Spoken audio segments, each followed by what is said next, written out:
Hello and welcome to Oromia Broadcasting Network English News Service Time. I'm Ulkabawandemu with the news. Stay with us. The Oromia Market Development Agency disclosed that it has implemented a new system to create market linkage to farmers. The agency has evaluated its last 6 months' soil performance here in Adama Town. Olumabaina.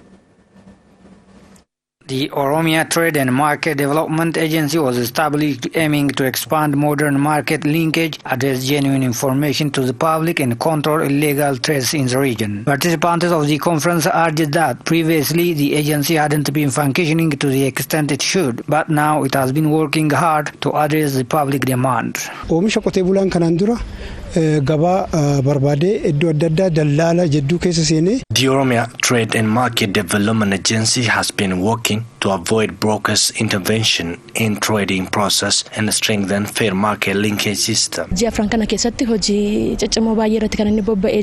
these 4 months, the agency has been strongly and genuinely working, especially on export input productions. The participants noted that the newly drafted proclamation has limitations in controlling illegal trades, especially in remote zones of the region. Director General of the Oromia Trade and Market Development Agency, Gamachis Malako, said that the agency has been working to improve market and trade development of the region through strengthening market linkage among various manufacturing industries and suppliers so as to respond to the public grievances.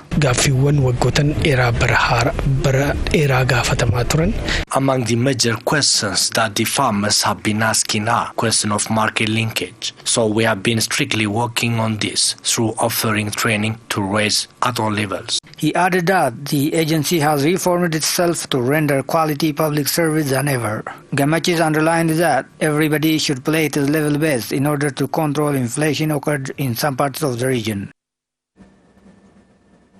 An Ethiopian delegation led by Minister of Foreign Affairs Geddu Andargacho arrived in Frankfurt for an official visit to Germany. Upon arrival, he was warmly welcomed by Mulu Solomon, ambassador of Ethiopia to Germany, according to the Ministry of Foreign Affairs. During the visit, Geddu is expected to hold political consultation with his Germany counterpart, Heiko Maas. Moreover, he will have discussion on investment, technology, transfer and other development areas with senior German federal government officials.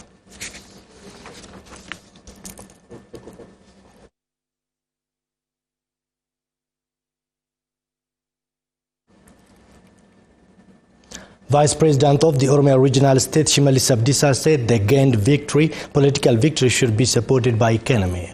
The remark came out on the 12th Youth Conference held in Adama Town. Adisa Safa reporters. The 12th Oromia Youth Conference that had been held in Adama Town for 3 consecutive days was finalized. On the conference, high-ranking officials partaking. Vice President of the Oromia Regional State, Shimallis Abdiisaa, the ODP Central Office Head, Adisu Araga, and Head of Oromia Women, Youth and Children Affairs, Muna Ahmed, are among others. The final day of the conference was chaired by the Vice President of the Oromia Regional State, Shimallis Abdiisaa. The Vice President has forwarded a constant message to the youth on how to maintain the gained trophy and bypass to the coming generation.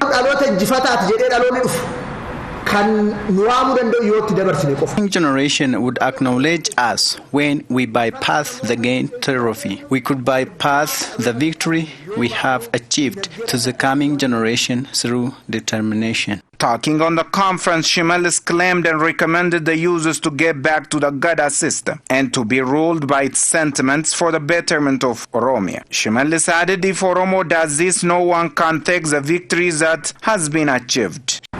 Oromoon injifannoo isaa kun akka ititu injifannoo isaa kun dhaloota akka ce'u yoo barbaade duudhaa keenya ganamaa sanitti deebinee Oromo should get back to the Gada system sentiments to make this trophy sustainable everlastingly. We have to go back to our early administration of Gada system. Shimallis also underscored that the users should support the gained political trophy with economy. Otherwise, it's going to be difficult to make the achieved success sustainable. He noted that taking upper hand only in politics arena by itself is not complete. and the complementary of politics is economy. These two concepts feed one another. Shimelis exclaimed by saying this trophy could be sustained if and only if it's supported with a strong economy. Siyaasni Oromoo kun galma bira ga'uu danda'u bira kan ga'uu danda'u itituu kan danda'u cimuu kan danda'u yoo diinagdee irratti To achieve our goal, we should work on economy as we did on our politics and peace and stability. The president recommended the users to have the habit of industriousness. The vice president demonstrated by mentioning experiences of some newly emerging countries such as Japan, Singapore, and South Korea. He noted that Japan was very poor before 60 years back, but now through the culture of hard working, it became a tiger group. On the occasion, the users forwarded questions such as about infrastructures, investment, peace and security, financial fund, inflation, unemployment rate, and others. And the vice president alleged to address all the questions raised. Ethiopia and the World Lead Bank signed a financing agreement amounting to $300 million for a water supply, sanitation and hygiene service. The agreement was signed by Ethiopia's Minister of Finance, Ahmed Shide, and Carol Turk, World Lead Bank Country Director for Ethiopia, Sudan and South Sudan.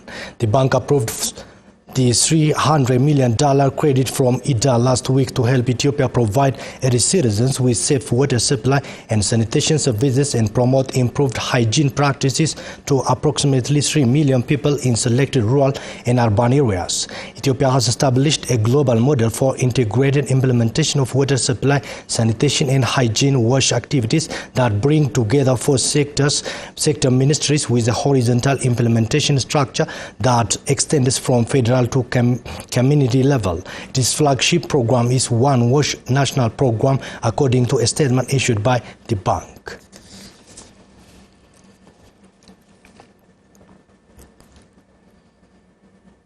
Competing political parties say merger and amalgamation of political organizations based on common ideologies and asset, and claim that some have taken bold action to work together in ethnic and citizen-based political parties. We have more on that. Former Kutube Metropolitan University civics instructor and political scientist Gide Degafu told the Ethiopian news agency that the past 30 years in Ethiopia were dominated by ethnic-based political organizations and citizen-based parties were not successful as they have been sidelined and harassed. In addition, he stated that more than 60 of existing political parties are ethnic-based organizations. The citizen-based politics and the ethnic-based politics must be sought in terms of not collision, rather collusion. In other words, not in terms of antagonism to each other, rather in terms of possible merging, making synergy, trying to find our commonality. That is the most important. So in that, the mind must be shaped that there can be a platform in which we can work together and merge through process into national political parties based on citizenship. That should be the strategic mindset of the different political organizations, including the political parties. According to him, parties can work together on common historical issues, economic development and social services. Ethiopian Citizens for Social Justice Deputy Chairperson Chane Kabede said his party formed from 7 parties that pressed out of discussing about including parties with similar ideologies in order to gain strength and harbor formidable competition for election. Noting that his party has got combined grassroots supporters, Chane said.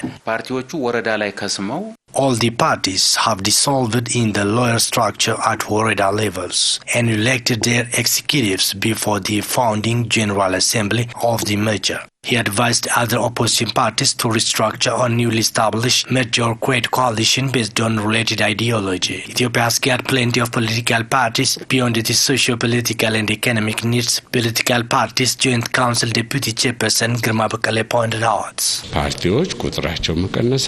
Political organizations should minimize their numbers through merger, coalition or other means. Thus, our council is encouraging political parties to compromise and come together. Gada System Party Chairperson Robert Tadesse stated that his party has created coalition with other 8 parties from the opposition. The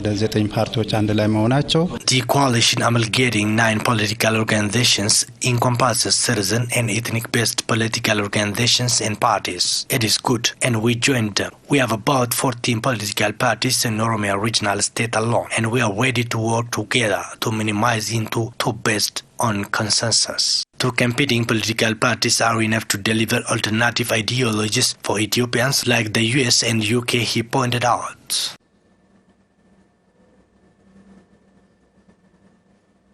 Entrepreneurship inspirational training was given to female students of Adama Science and Technology University to develop and increase their awareness of creating jobs for jobless after graduation. Muktaji reporters. An entrepreneurship inspiration training has been offered to female students of Adama Science and Technology University by Female Innovator Support Group projects along with GIZ. On the training, a research paper regarding entrepreneurship skill has been presented while briefing the participants on how to use female students' potential on business idea manipulation to increase their capacity of self-employment after graduation. The research indicates that female students have a capacity of innovating business ideas to support their life. Academic and research dean and representative of president of Adama Science and Technology University, Dr. Alamu Disasa, on the event said the training is very important to encourage female students to be well aware on self-employment after graduation. The main purpose of organizing this kind of training, entrepreneurship training, is to help students create their own business in the future and become self-sufficient instead of waiting for the government employment. The students can change their ideas into business with the support of professionals in the university. Dr. Alamu said different stakeholders and the government are expected to expand said training to the use in different higher education institutions to increase their awareness and shape their attitudes to be independent and create their own jobs after graduation. All universities, I think, need to follow this footstep. And also the graduating students should properly utilize, especially the young generation, have the potential, have the capacity to create their own business. And there is also a favorable environment, I can say, for them because the government has no option other than supporting this kind of venture. Lecturer of Adama Science and Technology University, Sena Gonfa, while organizing the event, said such kinds of training is very important to create conducive environments for female students after graduation to create their own jobs. This first group is to create a safe space for female students so that they bring their business idea into practice and go for a competition and win and just found their own business organization at last and support the science and technology part of the country. Some participants of female students on their part have appreciated the training and Female Innovators Group project, for it has been motivating them to understand how female students are born with different business ideas. As a science and technology students, we have so many innovations we need to work on because this is literally a science and technology university, so we can make so many new products, innovations and other things, and giving us this opportunity, we can learn how to use them, how to connect with people, how to make networks, and when we are actually planning on doing them, where we can get help and how we can develop ourselves. So in so many ways, this is really useful for us. The session has started, so what I really feel is that this session encourages ladies or female students to work harder, to think about what they're doing and what they want to do in the future, how they want to help their society, how they want to be an innovator, and I think this is a very great opportunity for the females. The quick and diverse achievements of Ethiopia's comprehensive reform were unimaginable and was remembering of how much has been accomplished only in 40 months, this spokesperson of U.S. Embassy in Finfinne City, Nikki Barnes, said. Azimagasa. In an exclusive interview with Ethiopian news agency, spokesperson of U.S. Embassy to Ethiopia, Nick Barnett, said that Ethiopia is witnessing incredible reform proposals that were not even thinkable few years back. Ethiopia has been implementing sweeping reforms since Prime Minister Dr. Abiy Ahmed took office back in April 2018. The reform in the political arena has led to the release of political prisoners, return of exiled political parties, and removal of names of political parties, those once designated as terrorist organizations. The economic reform was paved the way for the opening of the economy. The idea that we would see all political prisoners released, the idea that we would see the return of exiled political parties, removal of terrorist designations, rethinking the economic development path of this country to open up the potential of the private sector. They were goals that we had, but we talked about them. But the idea that so much would happen so quickly, it wasn't imaginable. And I think, as we look ahead, it's worth remembering how much has already been accomplished in the first 14 months of Prime Minister Abiy's administration. He added that there are real constructive changes, including the creation of space for conversations about issues that were off the table before. Unable to understand the ongoing reform, misusing democracy, and angry rhetoric are few of the challenges that the country is facing in different demonstrative ways. In addition to that, he pointed out that involving the Ethiopian people in the process of resolving the challenge is important. We've seen over time the kind of negative rhetoric, the angry rhetoric, the division. And this is not unique to Ethiopia. We're struggling with it in the U.S. as well. The move to increase private participation in the economy is smart, he said, and added that concerns are raised in that respect and they can be addressed. In doing so, he urges Ethiopians to look for companies not only for basic products, but also for the total package value, quality, and responsibility. The spokesperson said that the U.S. is supporting Ethiopia in enhancing its capacity to manage the privatization process. How can we help Ethiopia to work effectively with the private sector? USAID has also worked with Ethiopia already to improve the procurement process, to make sure that the procurement is not just about the lowest cost, that it's about the best value for Ethiopia. And that includes these larger projects and these potentials for investment. The U.S. is supporting Ethiopia's efforts towards creating transparency and leveling the playing field, he said, adding that no backdoor deals. We want everything to be out on the table. Noting that Ethiopia and the U.S. have a century-old very special relationship, he underlined that the people of both countries helped one another. Right now, I would say, it's not the U.S. alone that's contributed to the bilateral relations, it's Ethiopia. This decision to move forward towards values that we share on democratic principles and economic goals and regional security opens the door for a much larger and broader cooperation than we've enjoyed before. The spokesperson noted that Ethiopia, which is undertaking comprehensive political and economic reforms, has the potential to truly set an example for the rest of the world of what's possible. Many thanks for your time. That's all I did for now.